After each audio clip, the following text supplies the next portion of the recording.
a gente já está olhando os melhores momentos, a gente aproveita para acompanhar os melhores momentos. Eu passo aqui a pergunta para o William, na verdade. É uma pergunta e um comentário, William, do nosso internauta e do nosso telespectador, Cidinho Santos. Ele diz o seguinte: o Corinthians sofreu muito no jogo de hoje. Vocês acham que foi apenas pela estreia? E aí ele afirma, o time não conseguia trocar passes. O que aconteceu, William? Cidinho, eu concordo contigo, até falei durante a transmissão também. São três coisas. Primeiro, o jogador, quando vai jogar na altitude, ele tem muito medo de se desgastar e, de repente, já no primeiro tempo, não ter fôlego para aguentar a partida durante o tempo todo. E aí é nítido uma certa forma dos jogadores se preservar. Quando você se preserva não dando o seu máximo, você deixa de fazer as coisas que está acostumado a fazer.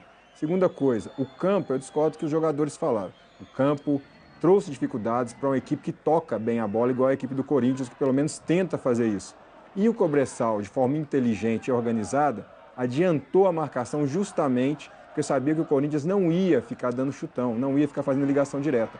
E aí teve muita dificuldade o Corinthians de conseguir dominar essa bola, de conseguir passar de primeira.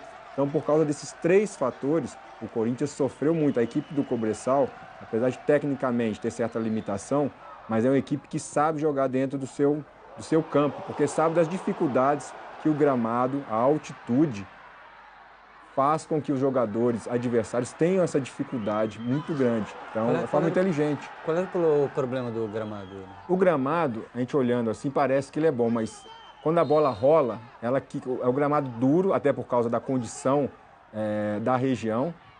Se a gente vê aí nitidamente, Arenoso, né? A bola ela fica quicando. O que acontece? Quando o gramado tem essas condições, o jogador é difícil ele conseguir dar o passe de primeira.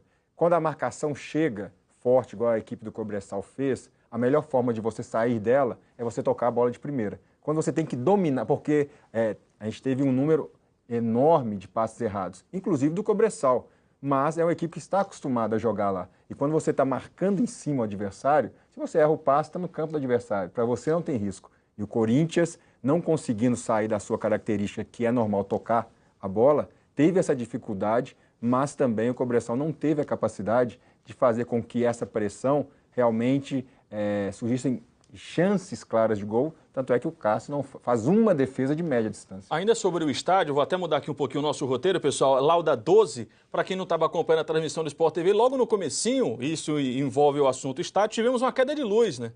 E aí você imagina, estreia de Libertadores da América, primeiros minutos, pum, cai a luz. Como é que fica o jogador, William?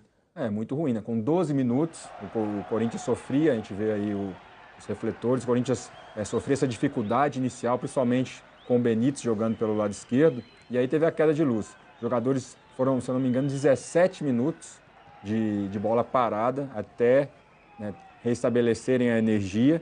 E os jogadores, o Tite aproveitou, porque naquele início, com essa dificuldade, para conversar com os jogadores, orientar, mas foi até bom para o Corinthians, acredito, porque o Corinthians começou de forma meio lenta, meio assustado, não conseguindo ser o Corinthians que a gente está acostumado a ver, mas aí depois, como o Fagner falou, conseguiu ajustar um pouco mais e aí, quando a bola voltou a rolar, o Corinthians teve um pouco mais de capacidade, pelo menos, para neutralizar as principais jogadas do Cobressal. Tá vendo aquele cara ali, camisa 7, o Elias, né? O Corinthians perdeu vários jogadores, todo mundo pôde acompanhar os jogadores que deixaram o time do Corinthians, especialmente pelo futebol chinês. O Elias continuou, mas o Elias era dúvida para esse jogo. Foi titular? Como é que foi a participação dele, William? Foi discreta, foi abaixo do que ele pode render. A pancada que ele tomou no jogo contra o Audax, eu estava trabalhando nesse jogo, ele tomou uma pancada no primeiro tempo na perna esquerda e jogou o jogo todo, mancando. Eu achei que foi até meio imprudente não ter tirado o Elias naquele momento. Ele ficou de fora dos dois últimos jogos, então ele nitidamente hoje estava um pouco sem ritmo e se poupou. É um jogador já inteligente, experiente, não se expôs, mas aí o Corinthians também sofreu porque o Elias sempre foi o motorzinho da equipe, o elemento surpresa, e hoje ele não conseguiu fazer esse papel. Penso muito em função desse tempo que ele ficou parado por causa da lesão.